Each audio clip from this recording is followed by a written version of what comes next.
السلام عليكم. انا ام لينا ودي قناتي. لو اول مره تشوفوني ما تنسوش تشتركوا في القناه وتفعلوا زر الجرس عشان يوصلكوا كل جديد.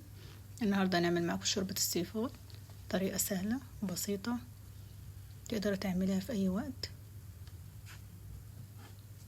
عندي بصله هنا متقطعه جوليان وجزر وكرفس وبصل اخضر فلفل اخضر، الخضار اللي موجوده عندك يعني عشان نعمل بالشوربه.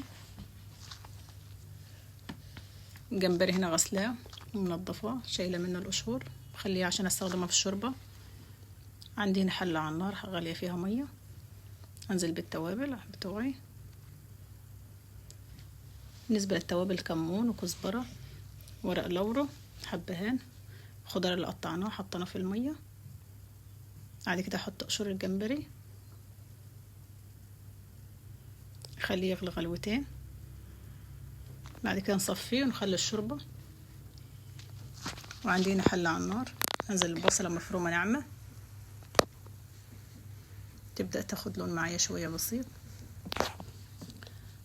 احط نص معلقة توم مفرومة، انا عايزاها ما تغمقش لونها، لونها يكون فاتح. خلاص هنا خلصت، بدأ البصل شوية ياخد لون.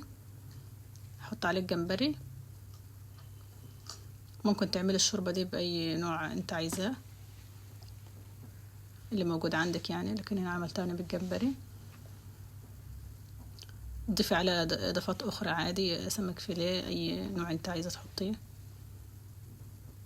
هنا الشوربه اللي سلقت فيها قشور الجمبري والخضار صفتها، حطيت منها على الجمبري وضفت عليها معلقتين عصير طماطم.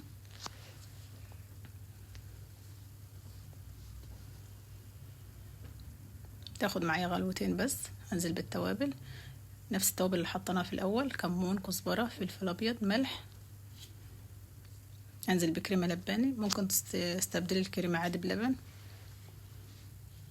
كوبايه حليب مكانها عادي لو ما عندكيش كريمه.